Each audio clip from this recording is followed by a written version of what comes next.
of countries at the General Assembly, they only have, Asia have one, and Africa we don't have. The permanent member. Permanent member. Yet, most of the decisions are decided around the Security Council. Security Council, one of its roles is to maintain peace. In maintaining peace, they are the one who declare wars, like the Korean War 1950. It was the Security Council resolution that the UN also endorsed, and they sent the UN forces to fight against North Korea. It was the Security Council. So when did the UN Security Council sanction the war by Israel against Palestine? They have never. So why are they quiet? They have been intervening, like during Israel occupation of southern Lebanon. It was the Security Council that let us put there the peacekeeping force between Lebanon, but still under the title of Lebanon.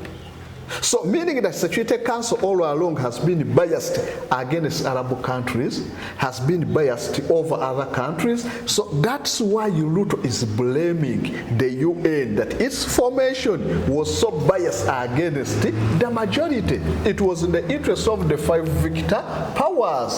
That's why they have the veto power. They are the one who can sanction countries. They are the one who ordered the no-flying zone against Libya, Iraq, and the others, in the interest of the 5 powers. So now Ruto is saying Africa, we need also at least 2 permanent seats on the Security Council so that we can also be part of the decision making. If at all, by the time we formed the UN, we were still under colonialism, which was forcefully inflicted upon us, then now we are free. Why don't we have a share on the Security Council? So we must also first fight war and defeat the Hitler and the others, and then we get the right to be on the Security Council. So that's why I'm saying that the moment UN fail to realize that there must be face-saving reforms, the UN is likely to collapse, because the legitimacy of the UN now is no longer binding to all countries, having witnessed all those injustices. So that's one of the problems. If not, you will see countries who are rising against UN headquarters being in US. The moment they refuse, you will see countries starting their parallel international peacekeeping bodies, because they can no longer get what? Justice from the main international peacekeeping body. So that's where we are likely to go. So UN has been passing all the resolutions in favor of Israel, in favor of USA and European nations. They are talking about veto power, that the 5 permanent members have veto power, but some members can refrain from participating. Like during the attack on Libya, during Gaddafi's regime, China and Russia, instead of using their veto power, they just refrained from voting. So they used that chance, the 3 members, to declare war on what? Or to declare the attack on Libya. Free your mind now. Be part of the People's Pan-African Parliament. The Pan-African Pyramid Debate with your speaker, Andrew Irumba Katusabe. Welcome to yet another edition of the Pan-African Weekly Roundup with your speaker, Andrew Irumba. Philosopher Kasozi Samuel, the Working Encyclopedia. Nice to meet you again. Nice meeting you too. Yes. This is the Weekly Roundup where we go through the world, but also Africa in the context of Pan-Africanism. Now, this week we shall talk about the UN Security Council that is ongoing. We will talk about the UN sanctions on Iran. The UN Security Council has put sanctions on Iran. Not on Israel that attacked Iran. No, they have sanctioned Iran. Why did he use weapons that we didn't agree with you to manufacture to defend yourself? They didn't ask Iran, why did he use those weapons to attack Iran? So that's number 1. Number 2, a number of countries in the UN Security General Assembly have actually recognized Palestine as a state, sovereign state. Then we shall also take a dive at Ruto's speech at the UN the UN Assembly. Ruto's speech comes out as one of the best speeches after the one of Robert Mugabe, several speeches of Robert Mugabe and Gaddafi. This history is both a lesson and a warning. Institutions rarely fail because they lack vision or ideals. More often, they drift into irrelevance when they do not adapt, when they hesitate to act, and when they lose legitimacy. To remain relevant, institutions must be reimagined, must be reformed, renewed, and aligned with emerging realities. 8 decades ago, the founders of the UN sought to correct the failures of the League of Nations by creating a stronger, more inclusive organization anchored in the principles of, and I quote, "We the people of the United Nations, determined to save succeeding generations from the scourge of war," end of quote. Today, we are gathered for the UN at 80. The question is unavoidable. Is the United Nations relevant to the demands of our time? High borrowing costs and inadequate access to emergency support and concessional funding. It is imperative to transform these institutions into genuinely independent, apolitical global bodies that their operations are aligned with their global mandate. Such a shift would democratize decision-making, restore credibility, and allow the IMF and the World Bank to serve all countries fairly rather than reinforcing old hierarchies. But Africa is not merely waiting for external prescriptions. We are taking bold and deliberate steps to strengthen our financial independence. And then Uganda is among the 77 countries that walked out on Netanyahu when he started giving speech. Israel lists 77 countries that boycotted Prime Minister Netanyahu's UN speech. Israel Prime Minister Benjamin Netanyahu address to the United Nations General Assembly on Friday was marked by a mass boycott, with Israel reporting that 77 countries either skipped the session or walked out as he began speaking.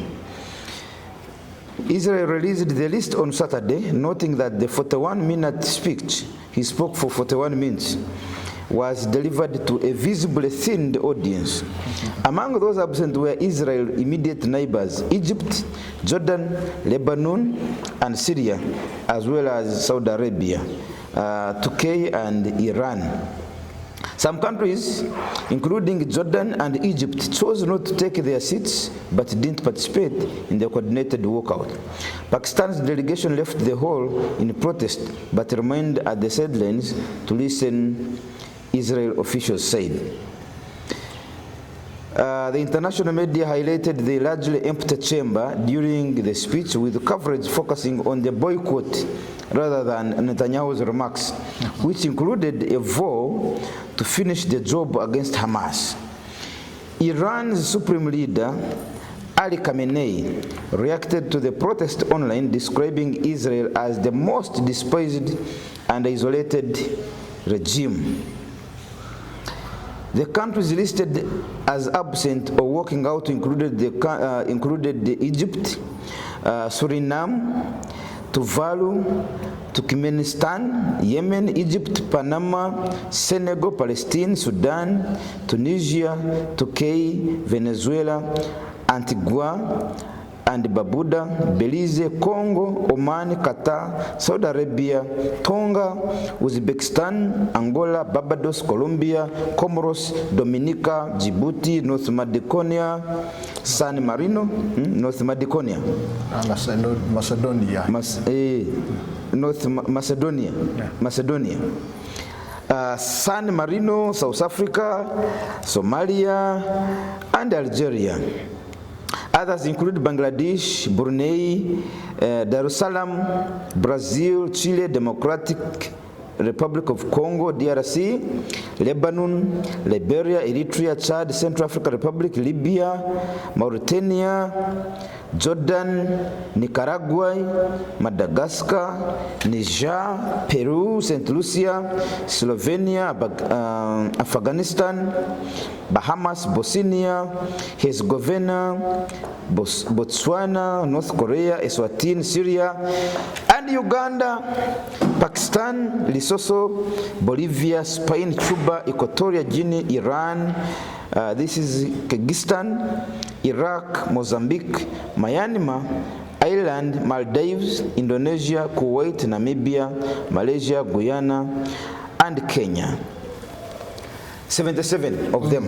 Let's begin with this. What's your view on this? Okay, mostly we have to look at those countries that walked out. When you look at the list, the one you have just read, you will see that one of the most developed countries that walked out was Spain. And one of the European countries, especially Western Europe. So most of other countries in Western Europe, they remained in USA, Canada, Greenland, some of those developed countries, South Korea, Japan, and the others. But the rest of the countries that we can take as low developed countries and some medium developed countries walked out. So that one shows that countries are now have started being so, not forgetting the crimes they have gone under, most of these developing countries. When you look at the Nicaraguas, they have experienced a lot of atrocities at the hands of against America and yes. When you look at these islands, the one we have been to Tuvalu, what, those countries have faced a lot of problems, like the nuclear testing. US and France have been testing nuclear weapons in the Pacific. In some other person's country, when they want to test their weapons, they go to some other person's country. Yes. They don't want to kill their own. They don't want. So these countries have faced a lot of atrocities. Now they have started to raise their voices in protest. And that one shows that with time, you will see countries one by one going on protesting most of the policies undertaken by those countries. Professor, Comrade Samuel Kasozi, philosopher, 77 countries now openly walking out on Israel, and they know that Israel is a cowboy of America. This means that these countries are also telling America that yes, there are things that you can do, and it's no longer business as usual. Because this never used to happen. This never used to happen. Now 77 countries can tell America that we disagree here and it is okay. I think. So that's at least a change in a policy that African countries and other countries that have faced a lot of problems have now found how to show protest to USA and those Western countries, which has not been common, but these days they have resorted to that. When you look at South Africa during the apartheid, countries boycotted most of the activities where South Africa was involved. But the boycott was just stealth and silent, not as public as it was in this UN General Assembly. So nowadays they have started protesting publicly. Showing even those powers that at least we don't agree with you on this and this and this and this. And another thing I have liked about countries realizing how deadly Israel is becoming and how deadly the appeasement policy of US is. I saw last week countries even proposing boycotting playing with Israel national team. In football? Yes. And it was led by some of the prominent footballers, the Eric Cantona and the others. So they have now started that trend, encouraging countries not to play football against Israel national team. So that one will also succeed. Which is also a good thing. Yes. Because remember America with pressure, and Russia did not participate in the World Cup. Yes, because of that pressure for attacking Ukraine. But you didn't see countries protesting, walking out when Russia was was presenting in the UN General Assembly. But for Israel, we have seen that one shows how the Israeli name has been eroded amongst all other countries. And it shows that countries are so active about atrocities being committed by other countries. So that one is a very positive image that has been displayed by these countries. And with time, you will see the number increasing. Because on that list, I was surprised to see Eswatini there, which I wasn't expecting. So meaning that when it comes Eswatini has gathered some courage. Because they saw others walking, they said, let us. That one is okay. Because bandwagon is also sometimes useful. Because Eswatini, even though they had no intent of walking out, but when they saw the fellow Africans getting out, they also followed. That means Pan-Africanism is spreading for the cause of other African members. Those people realize that we have to act. Pan-Africanism is spreading. Actually, I think we are doing something as a Pan-African movement. Because now we have managed to awaken this spirit. So that one was a positive guess. The other issue is, comrade philosopher, Ruto has had a lot of backlash in his country, but this time around we need to give it up for him. We need to give it up for him. I think his speech is one of the best speeches in defense of the African sovereignty. Ruto was very, very hard and straightforward this time around. He did not beat around the bush. He's demanding, he actually asserted that Africa deserves 2 permanent seats on the UN Security Council with veto powers, not just seats, but with veto powers, plus 2 non-permanent seats. Ruto added that UN reforms are not a favor for Africa, but a necessity for the organization's own survival. Africa dominates most of the Security Council's agenda, yet we remain the only continent without a permanent seat at the table, where decisions about our destiny are made. The world must understand that reforming the Security Council is not a favor to Africa, it's a necessity for the UN own survival. In Ruto's words, he said actually, the UN Security Council can only claim to be legitimate if they consider reforming their formation, the structure of the Security Council, and include Africa, because Africa has 1.4 billion people. There are 54 countries.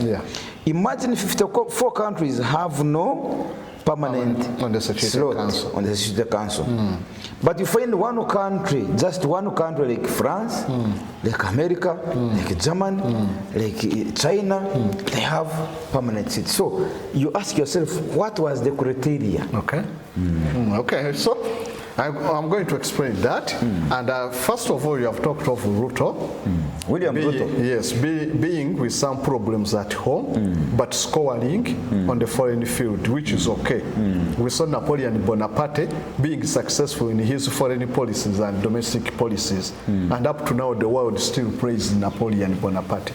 Yes, his domestic policies were not so successful compared to foreign policies, whereby he attacked countries like Spain, what and what. So the glory of France was praised for so long. That's why even one of their anthems, when you listen to the anthem of France, they are talking about Emperor Napoleon and 1,000 men. And people used to sing that song. Even others are men. The Emperor Napoleon and the 10,000 men. The Emperor Napoleon. So it's a very good song. And 10,000 men. Yes. Yes, they are praising Napoleon's comeback from Elba when he was exiled. He came back with 10,000 men and managed to conquer France and chase away those occupiers. So he was successful. So Ruto, we can praise him for that. Then another thing is that previously, some of the shows we have had, I told you that UN is likely to collapse. If not, you're predicting that UN will collapse. Unless, yes, unless they embark on face-saving reforms. The one Ruto is talking about. The moment they face-saving, yes. Let me just read Ruto's word verbatim. You can't call it the United Nations, while excluding the voices of 54 nations. Africa will no longer stay on the sidelines as others decide on peace, security, and development without us. Ignoring Africa is unfair, unjust, and damages the UN's credibility. Africa is central to the Security Council's work, provides major peacekeepers, and suffers most from instability. Yet we have no permanent seat, he said. Yeah. So that's what I'm talking about. One, let us look at the statute for the formation of the UN. When the UN was formed, Africans were still under colonialism. That means at the negotiating table, we had no voice. We had no voice. Yes. So it's like a sharing. They were discussing for us. Yes, it's like a sharing food during lunchtime. When you have a child who is just breastfeeding, that child cannot have a share on the food because he or she cannot eat. So Africans were like a younger child. These people were sharing lots on the UN. And we were kids. We were kids. So now we have grown up, they have refused to reform. Yes, from its initiation, Africans were not there. The only country that by 1948, when UN was formed, the only country that was independent was India, 1947. And I think Indonesia and some. So where the first UN General Assembly was in the UK, not in the USA. The first UN Assembly was in the UK. General Assembly was in the UK. So they were sitting in different countries up to 1941 when Rockefeller gave out that land in Manhattan for the UN General Assembly. Meaning, at the initiation, USA had no monopoly over the UN headquarters. But with time, it gained the monopoly. So, UN was formed at the interest of the 5 victor powers. Those 5 countries that managed to defeat Adolf Hitler, Benito Mussolini, and Hideki Tojo of Japan. So Hideki Tojo, Japan. Yeah, was the militarist leading Japan during Second World War. So those countries that were victorious, they are the one who gained much of the important and vital roles in the UN. That's why when they formed the UN, at that UK General Assembly, there were only 51 member countries.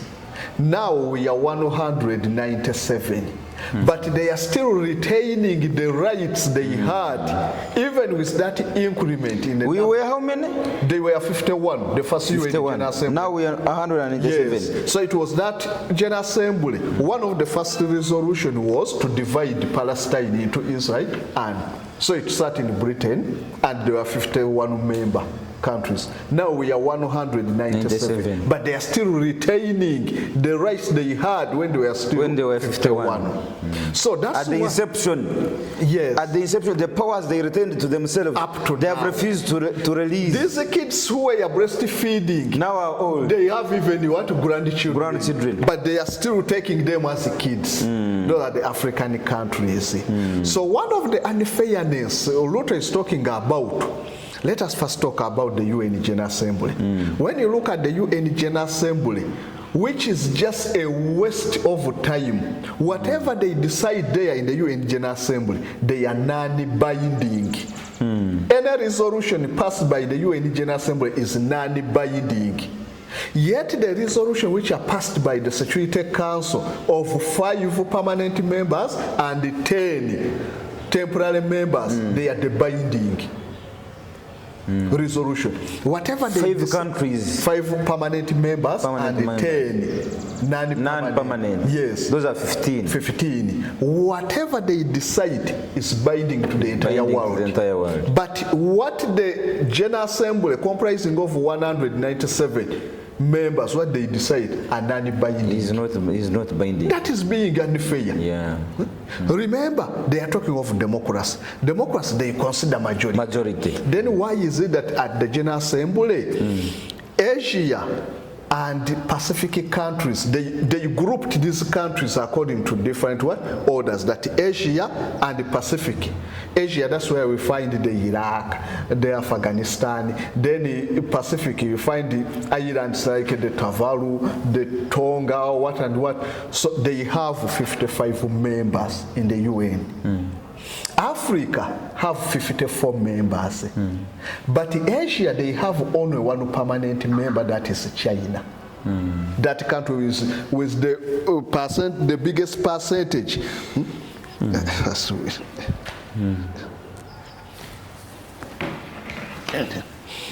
So the Asia, they only have China, yet they have almost a half of the entire population in the globe. Asia. Yes. So India, China, Indonesia. India having the biggest population. Biggest population, and China approximately the same. Indonesia is around the number 5 population. They have a half of the population, but having only one permanent member, that is China. Then when you go to Eastern Europe, where there is some of those countries, the Estonia, Latvia, which were under Soviet Union, they also have one permanent member, that is Russia. When you go to Caribbean and Latin America, they have 33 members at the UN General Assembly. They don't have any permanent member. They are like Africa. When you go to Western Europe and the others, they have 3 permanent members. Just on around 27 countries. They have France, they have UK and USA. Just only 22 countries, they have 3 permanent members at the General Assembly, at the Security Council. Yet at the General Assembly, they have only 22 members. Africa and Asia, with the biggest number of countries at the General Assembly, they only have, Asia have 1, and Africa we don't have. The permanent member. Permanent member. Yet, most of the decisions are decided around the Security Council. Security Council, one of its roles is to maintain peace. In maintaining peace, they are the one who declare wars, like the Korean War 1950. It was the Security Council resolution that the UN also endorsed, and they sent the UN forces to fight against North Korea. It was the Security Council. So when did the UN Security Council sanction the war by Israel against Palestine? They have never.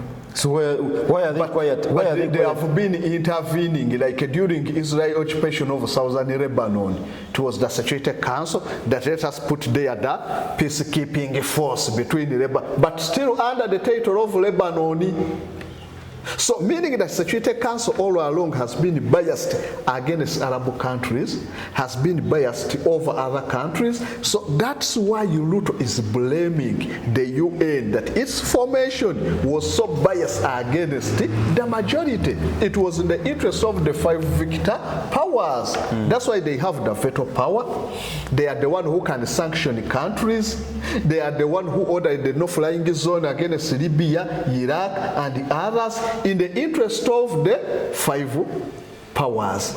So now Ruto is saying Africa, we need also at least 2 permanent seats on the Security Council so that we can also be part of the decision making. If at all, by the time we formed the UN, we were still under colonialism, which was forcefully inflicted upon us, then now we are free. Why don't we have a share on the Security Council? So we must also first fight war and defeat the Hitler and the others, and then we get the right to be on the Security Council. So that's why I'm saying that the moment UN fail to realize that there must be face-saving reforms, the UN is likely to collapse, because the legitimacy of the UN now is no longer binding to all countries, having witnessed all those injustices.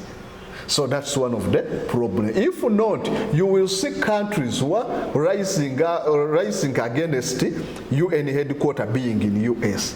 The moment they refuse, you will see countries starting their parallel international peacekeeping bodies, because they can no longer get justice from the main international peacekeeping body.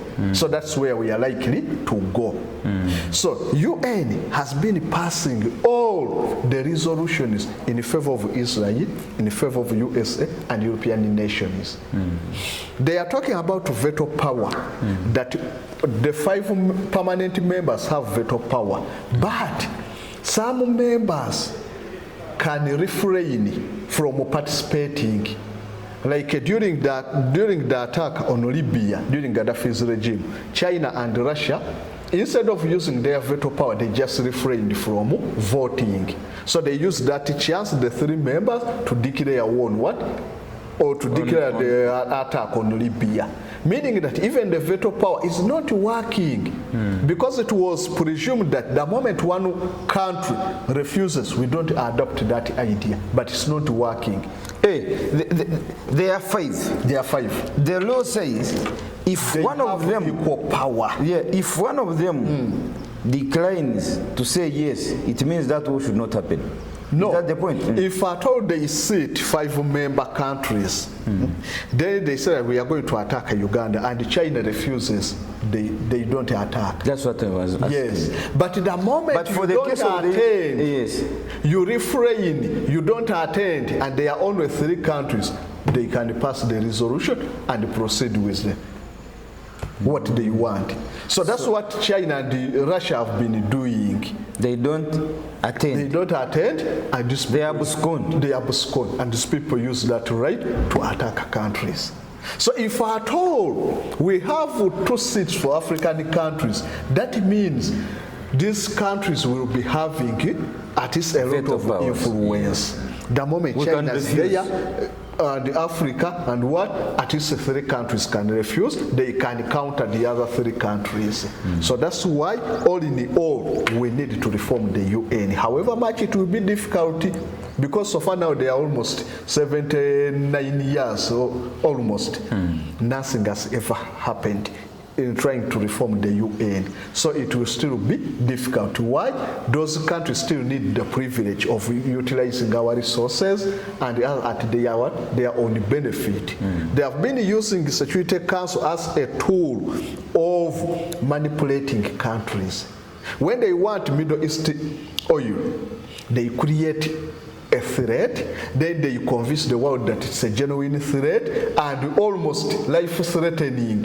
Then they attack that country. When they attack, they steal. They steal. And they have been doing that, especially in Africa. In Africa, mainly it is Africa. in Asia, Middle East, and other countries. So that's why we have a lot of conflicts because of those people's interests. So the moment we also have a voice, then we can easily solve our So this UN Security Council was started mainly as a peace tool, as a tool to maintain peace in the world. Theoretically, that's what they do. But they are instead using it to perpetrate violence. And accept their what? Their agendas. So at first, those countries, the 51 member countries, they agreed on having one of the structure of the UN as the Security Council, but mostly at the influence of those big powers, because they are amongst those 51 countries. No country could resist what the US decided, because it was the superpower. They have just defeated Hitler and the other. So whatever they suggested, these people accepted. Not knowing that with time there will be We'll come back to evolution and the others. And even these people, the statesmen who were there at the formation of the UN, will die. Then the others who are so aggressive and ambitious will take over. Not knowing that these people will perpetrate threats and then attack those countries. For them, they saw that it's for the good of the world, maintaining peace. Yet it was a tool for them to further their ambitions and to have control over resources. So that's why countries have now started realizing that the Security Council, one of the aim of its inception was to perpetrate criminality all over the world.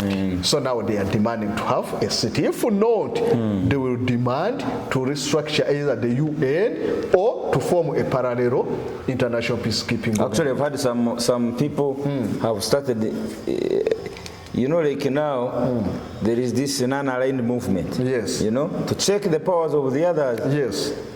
People have also started thinking, countries, that we need either they reform this, or we abandon, and we're going to create ours. Regional peacekeeping. Yes, that's like you see now the Sahel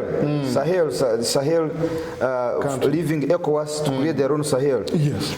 I think very soon countries are going to leave UN Security Council. Definitely, definitely, and that will mark the end of UN, because the same event or the same circumstance that countries are claiming being one of the deficits of the UN, they are the same factors that made people to run away from the League of Nations, which was the predecessor of the United Nations. Yes. So you will see countries running for... This is how the League of Nations failed. The League of Nations, claiming that they cannot influence some of the useful and essential decisions, and they were in favor of the victor powers that managed to win the First World War.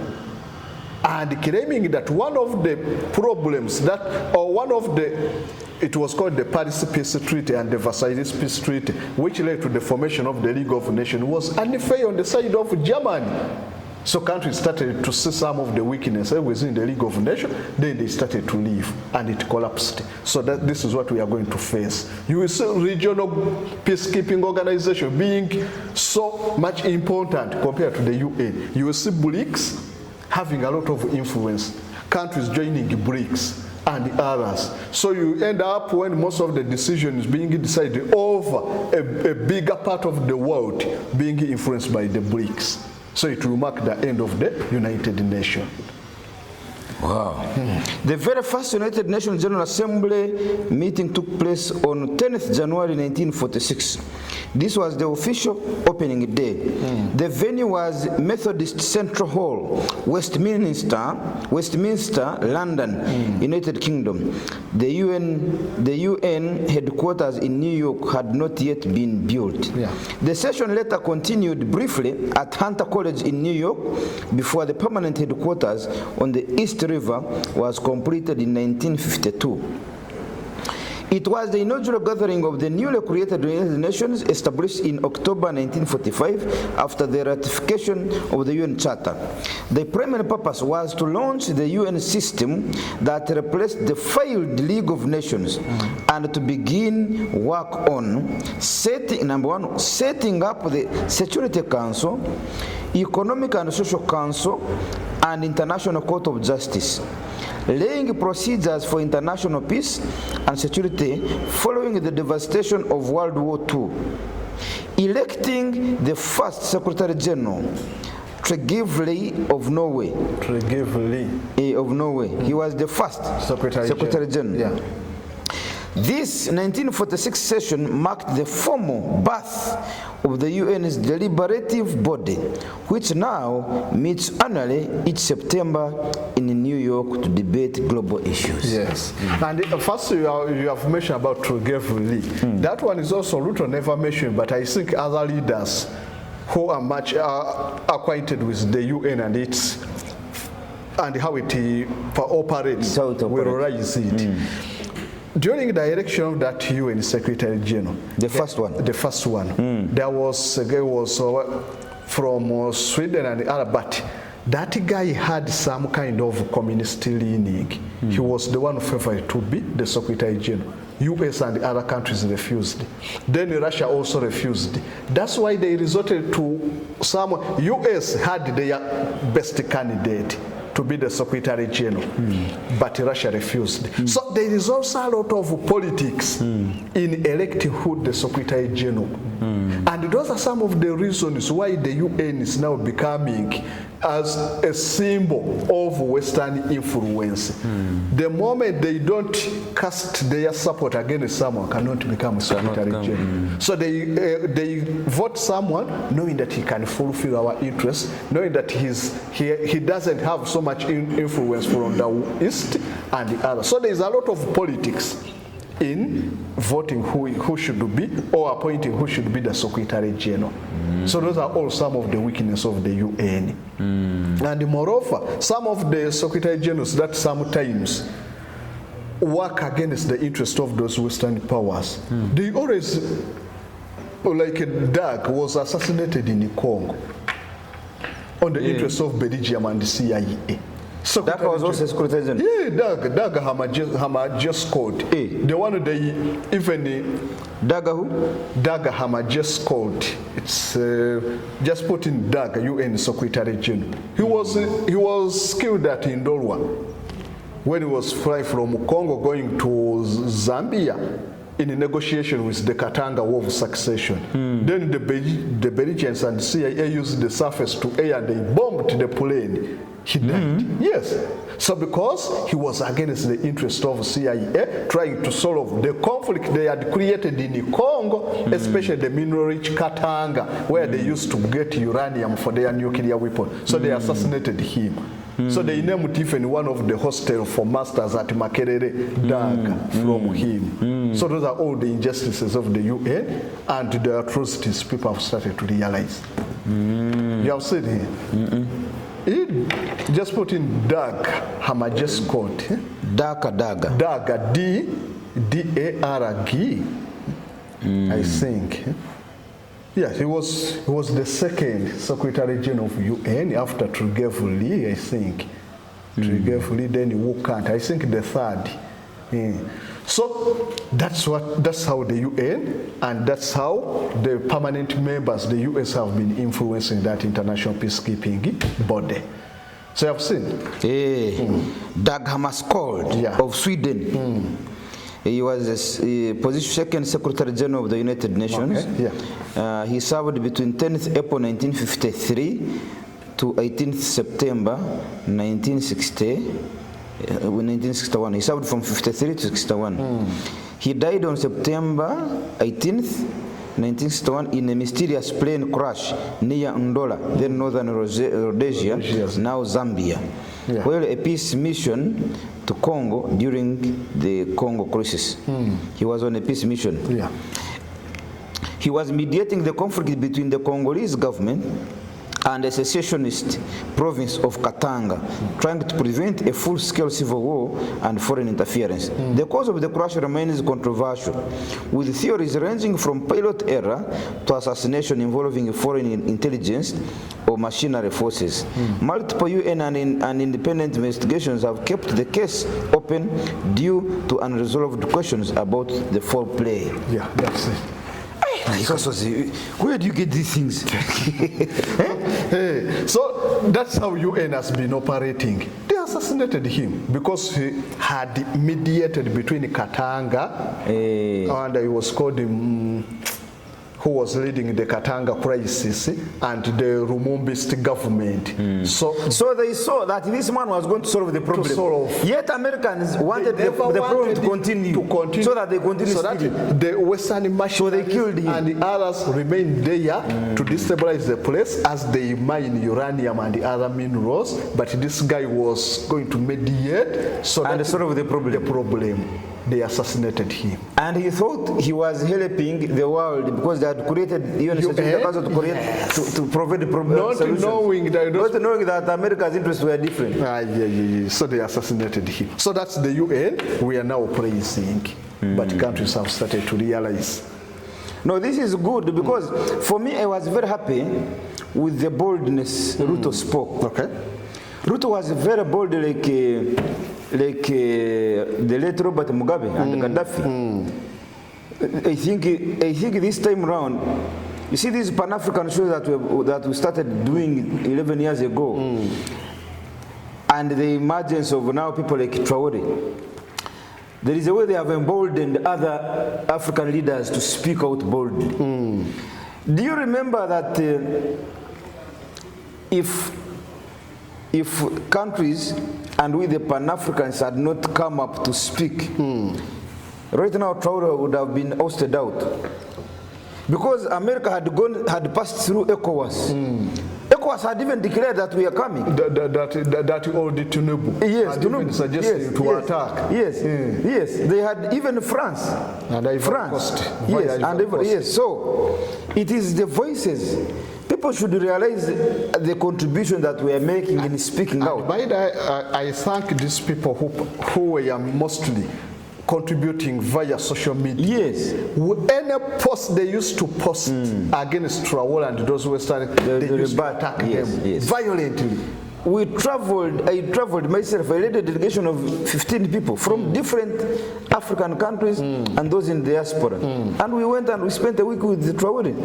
And we know what we spoke. We know his vision. We know what the white man is trying to do, the French and so on. We know. But they also know. The good thing is that we know, and they also know that right now, Africa is by the day becoming more consolidated and decisive in their decision making. Traore, Niger and Mali. Mali, yes. Whatever they are doing right now, none of the things they are doing is in the interest of the Western powers. Oh, definitely. Nothing, but they are leaving. This never used to happen. That's how they killed Thomas Sankara. Yeah. They shot him, and they used his friend. Boris Kampayo. Yes. They have tried to do the same today. The person they tried to bribe came and told Traore. So even if they use now Africans, that is they are now actually awake. the day they use an African to kill Traore, that same African who would have been used will not survive the day. Now we are more open. Yes. They are more open. They know what we are capable of. Yes. So the mobilization around the world, around the continent of our Pan-African movement, the Pierre Lumumba, our senior Maponga and so on, it has helped.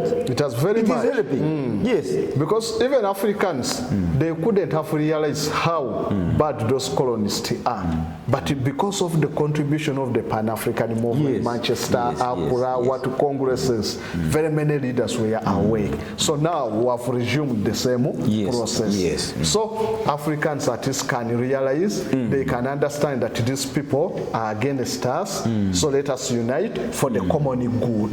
Now you see West Africa, and one thing I've liked is these people can resist vehemently because World Bank, it's court. Even World Bank has a court. World Bank? Yeah. A court? A court. Is it yes? Yes. And recently, for what? For arbitration, more special, all those things concerning contracts, economic aspects, World Bank has a court. But that court is working in the interest of the Western powers, and they shield the Israelites and what. So recently, they had a case where one of the company, I forgot the name, a French company, that it had share in one of the uranium mine in Niger. So they have ruled, like 2 days ago, that Niger should release all the administrators of that company whom they imprisoned, and they should not sell uranium from that mine, because the French company has a share in it. But in Niger still they are insisting. They have refused to follow that UN court, that World Bank court ruling. They have still confiscated the uranium and those administrators. So countries have started realizing, and they have started working independently. So, yes, Niger nationalized most of the uranium mines. Yes. It's even going to Burkina Faso. They are doing the same. Yes. They are doing the same. So now they were trying to squeeze Niger so that it can accept that company to start to continue with mining and export to France, because they signed the agreement with the previous leaders. We have 50% shares and the others, but Niger is still insisting. Okay, let's leave that now. Let's move to Palestine. As of September 2025, philosopher, Palestine is recognized as a state by 143 countries now. Out of the 93 here, they're saying 93. I think they are 97. This is not a small number. Yeah. 143 out of 197 almost countries. Like 85%. Yes, they are now recognizing Palestine as a state. And we can even go by continent ways. In Africa, 48 countries out of 54 recognize Palestine, reflecting solidarity from non-aligned movement especially. Examples are Algeria, Angola, Benin, Botswana, Burkina Faso, Burundi, Cameroon, Cape Verde, Central African Republic, Chad, Comoros, Congo, Djibouti, Egypt, Equatorial Guinea, Eritrea, Eswatini, Ethiopia, Gabon, Gambia, Ghana, Guinea-Bissau, Ivory Coast, Kenya, Lesotho, Liberia, Libya, Madagascar, Malawi, Mali, Mauritania, Mauritius, Morocco, Mozambique, Namibia, Niger, Nigeria, Rwanda, Sao Tome and Principe, Senegal, Seychelles, Sierra Leone, Somalia, South Africa, South Sudan, Tanzania, Togo, Tanzania, Uganda, Zambia, Zimbabwe. So now, Asia and the Middle East, 41 countries recognize Palestine. Okay. And which are these countries? Afghanistan, Bahrain, Bangladesh, Bhutan, Brunei, China, India, Indonesia, Iran, Iraq, Japan, and which are the ones?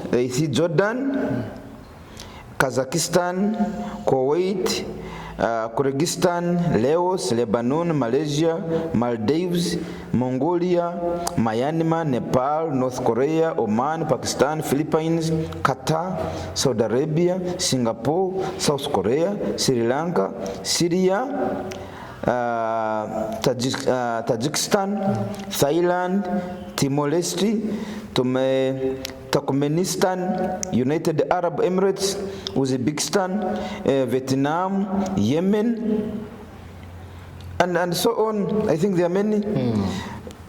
Here they are, Asia and the Middle East, they are 41. Yeah. Then Europe, 44 countries. 44 countries. Latin America, 30 countries. Oceania, 7 countries. So you can see that I think countries are beginning to even leave America and Israel in isolation. Yes. Yeah. So that's a very great improvement that at first these countries were even fearing to... Yes, what will America think? Yes. Yes, now they can... And when it came to UN General Assemblies, when it's time for election, most of the countries could at least abstain. But nowadays they openly vote for Palestine, vote against Israel and their US counterparts. So that one shows a shift in how people understand and how hegemonic US has been. Its influence has reduced severely, especially in these countries. One of the other time I was explaining how statehood can be achieved. Palestine has all the qualities for being a state, but only a few countries, US, and those few ones have resisted. And by now, even some of the close allies of USA have also started shifting their perspective towards Palestine. France has recognized. UK soon is recognized Palestine. Spain, others, they have recognized. So that one shows a shift in how people have been perceiving USA and Western countries. Now they have changed. They can stand against the US in the face of atrocities and injustices. So with time, you will see Israel, countries slowly by slowly withdrawing their recognition of Israel as a nation, embassies and the others, and even diplomatic relations. So that one will show that Israel is now being totally isolated. And that will put maximum pressure on the US and Israel to make sure they mend the relation with other countries. So if at all countries could always resort to such, you'll find that most of the injustices the world is suffering could be solved.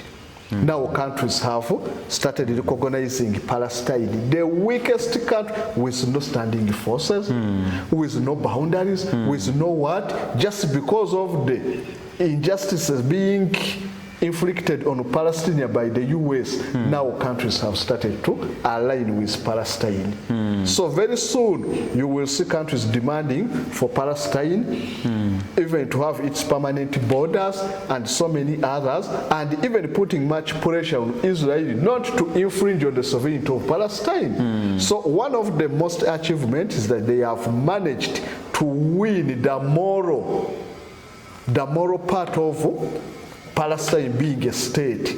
So they have managed to convince different countries that Palestine is a state. They should not be subjected to such genocidal acts and others which they have suffered. So that one alone has improved the status of Palestine, and very soon you will see Palestine being a fully recognized country.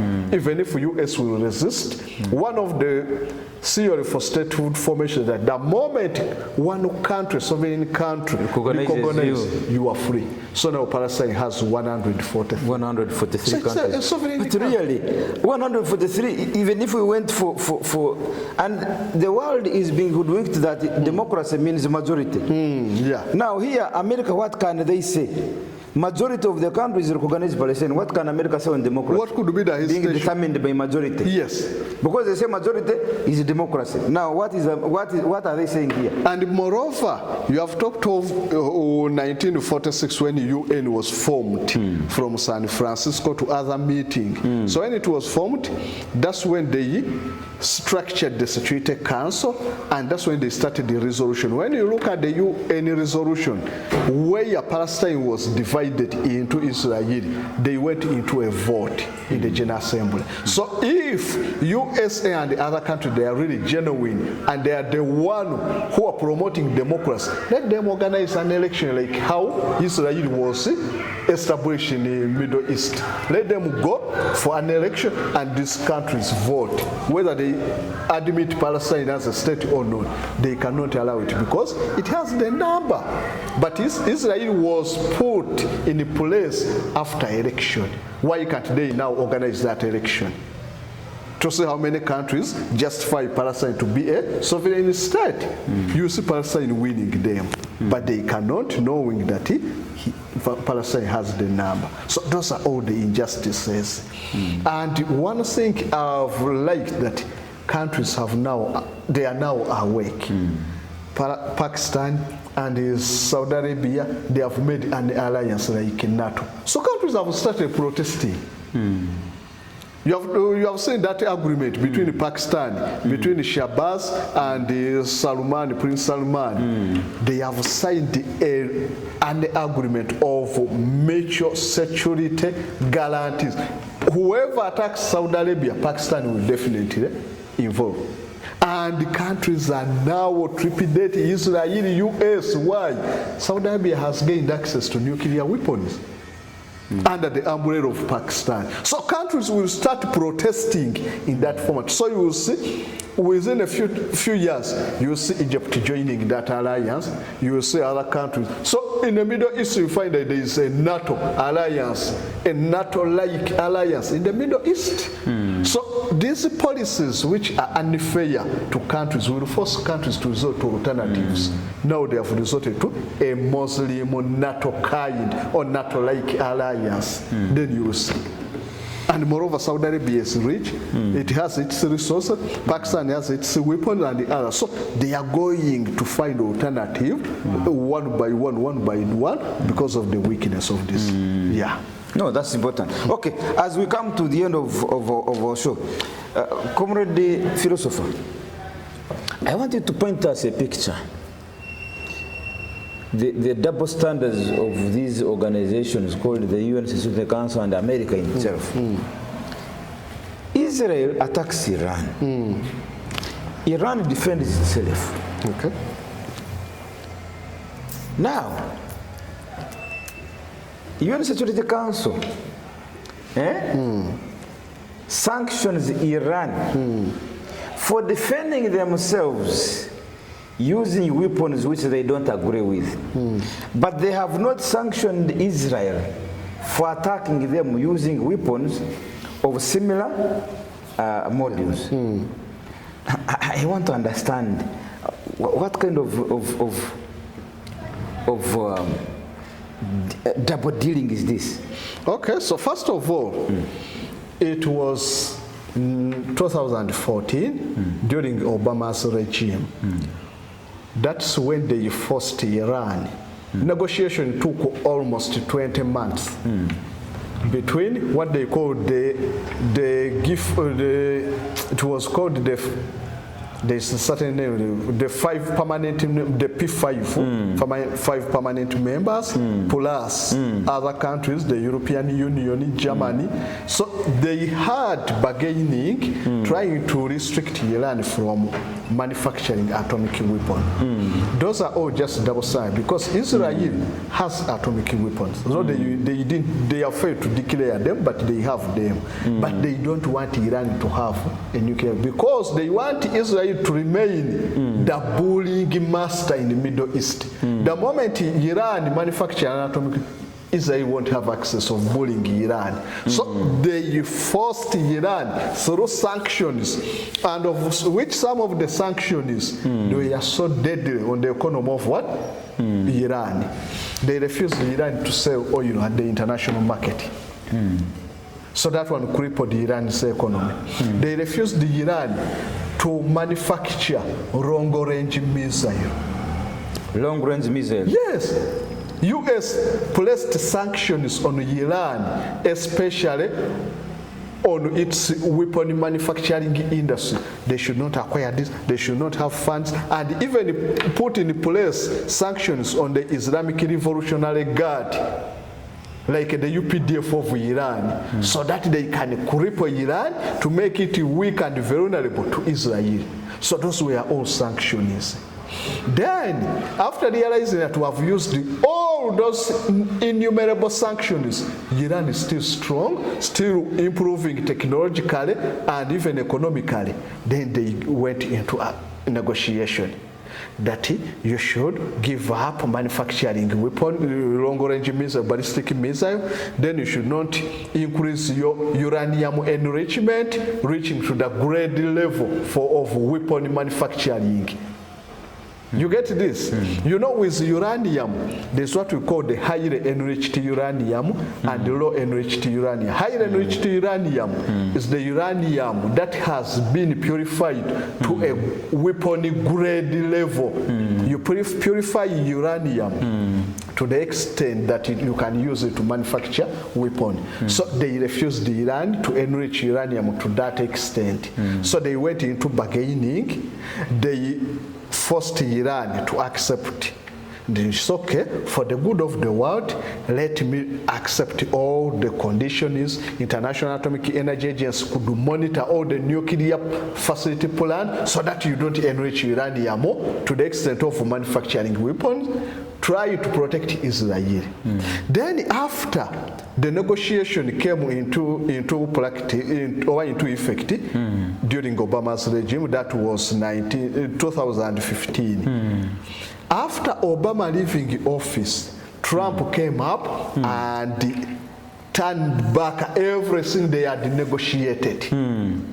Iran had benefited in that agreement, whereby they allowed some of the countries that had frozen Iran's assets over 100 billion. They had been frozen in South Korea, US assets, and even their reserves in foreign banks were confiscated for Iran. So after that Jack Power, the Joint Comprehensive Plan of Action, they allowed Iran to access some of those resources.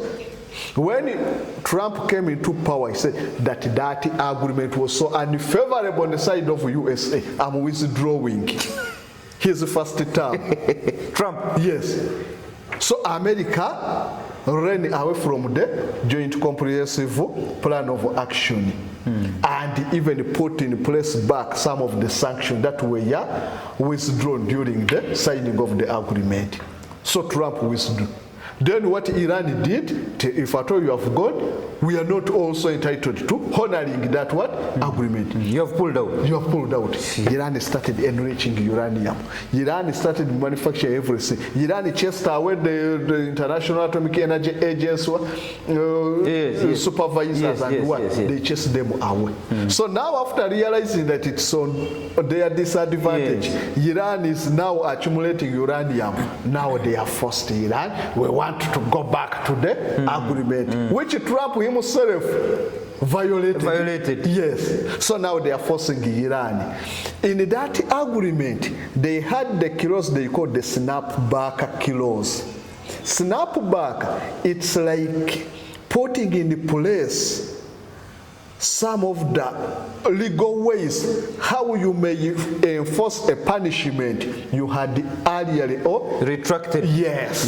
So they had that. You leave a leeway that they can bring it back by the way. So that's what they are trying to use. That's what they are trying to use. We are back now. We are back through the snapback clause. That those countries agree that legally, if at all Iran violates any of the terms of the Joint Comprehensive Plan of Action, we can reimpose sanctions back without veto power, without any member of the Security Council refusing. So they had that clause. But remember, it was the US which violated it at first, and even other European countries violated, then Iran left. Now they are blaming Iran that it failed to honor, when it's Trump himself who is. So the moment they gave conditions to Iran, why Iran refused this time, and those countries decided that we shall reimpose back the sanction. That one of the reasons why Iran, when you look at the foreign minister for Iran, Agach, said that those people had excessive demands that we could not endure. First of all, they were forcing Iran to give away its enriched uranium. Because according to International Atomic Energy Agency, it was in September last year, they suggested that Iran has uranium 48% of what it was required to have. For example, you were told that you should have the kilograms of salt 10. Now you have more than 80. And according to the estimate, the uranium Iran has is enough to manufacture 10 bombs. 10 atomic bombs. So, because of that, that's why US and Israel attacked Iran. They wanted to destroy that uranium. That was the target. But the Iranians were so wise. By the time they attacked, they had already sneaked all the enriched uranium. So after bombing and Trump accepting that we were successful, then the other analysts came up and said, you did nothing. You did nothing. Iran still possesses that enriched uranium. Now they resorted to diplomacy. You give us that uranium so that we suspend effecting the snapback article for like 3 or 6 months. Imagine that they want to reimpose sanctions back. So they were forcing Iran to give out its uranium so that they can suspend. So when they refused, now they have brought them. Instantly. They have brought them through UN Security But still, Iran was so suspicious that just suspending for 6 months, which means in the future they can bring back. So that's why they say that their demands were so excessive and unrealistic, Iran refused. We cannot give our uranium just because you are threatening. So they say that you are blackmailing us.